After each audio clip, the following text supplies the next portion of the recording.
Hello everyone. So day 2 in Manali. આખી ટ્રીપની અંદર આજનો દિવસ બહુ રોમાંચક અને રિસ્કી હતો. સવારના પોરમાં વહેલા ઉઠીને અમે નીકળી ગયા પેરાગ્લાઇડિંગ કરવા માટે. પેરાગ્લાઇડિંગ કરવા માટે જરૂરિયાત સામાન સાથે અને પાયલોટોની જોડે બોલેરાની અંદર આપણને 7,500 ફૂટની ઊંચાઈએ લઈ જવામાં આવે છે. એક તો એટલી ઠંડી અને ઉપરથી ખુલ્લા વાહનમાં જવાનું એટલે એટલા હાથ થીજી ગયા હતા કે અમારાથી હેન્ડલ પકડાતું પણ નહોતું.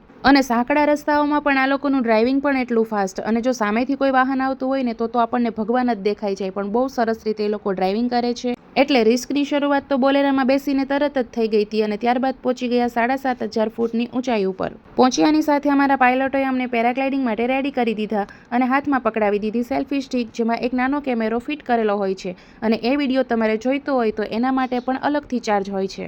પેરાગ્લાઇડિંગ માટે સૌથી વધારે ડર કૃતિકાને લાગતો હતો અને એને જ પાયલોટે સૌથી પહેલા ઉડાડી દીધી.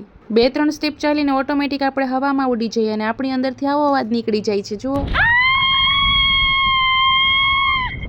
હવાની અંદર ઉડી ગયા પછી તો આપણે એકદમ કમ્ફર્ટેબલ થઈ જઈએ છીએ અને જાણે એવું લાગે છે કે આપણે હવા ઉપર સ્થિર થઈ ગયા છે. અને તમારે પણ ફ્રેન્ડ્સ આવી રીતે રાવણના પુષ્પક વિમાનમાં બેસીને ઉડતા હોય એવી ફિલિંગ જોતી હોય તો જરૂરથી એકવાર લાઈફમાં પેરાગ્લાઇડિંગ ટ્રાય કરજો.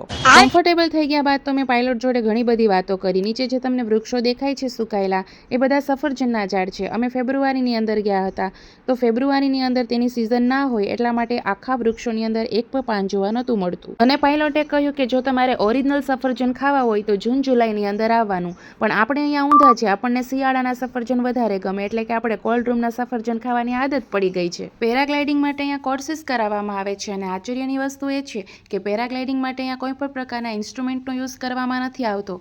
માત્ર હવાના વેગની દિશા જાણી અને આખા પેરાગ્લાઇડિંગને કંટ્રોલ કરવામાં આવે છે. નીચે જે નદી દેખાય છે એ વ્યાસ નદી છે, જે 470 કિલોમીટર લાંબી છે અને હિમાચલની મેઇન નદીઓમાંની એક છે, જે કુલુ, મનાલી અને મંડી થઈ અને ત્યારબાદ પંજાબમાં સતલુજ નદીને મળે છે. પાયલોટ જોડે વાતો કરતા કરતા ટાઈમ આવી ગયો લેન્ડ થવાનો અને અમે જ્યારે લેન્ડ થતા હતા ત્યારે સામે એક કપલ ફોનમાં જોતું હતું, જેમને મારા પાયલોટે ઘણી બધી બૂમો પાડી તો પણ સાંભળ્યું નહીં.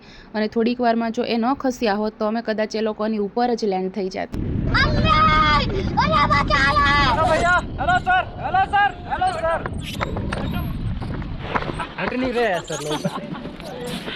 અને લેન્ડ થઈ ગયા આ ગ્રાઉન્ડમાં. મારા પહેલા ત્રણેય આવી ગયા હતા એટલે એ લોકો ફોટો વિડીયો શૂટ કરતા હતા. અને જ્યારે આપણે લેન્ડ થઈએ છીએ ત્યારે આપણા રેન્ડમ ક્લિક છે એક નીચે ફોટોગ્રાફર ક્લિક કરતા હોય છે અને જો એ ફોટોસ તમારે જોતા હોય તો એનો પણ ચાર્જ અલગથી. ત્યારબાદ અમે ઘણા બધા ફોટો વિડીયો શૂટ કર્યા.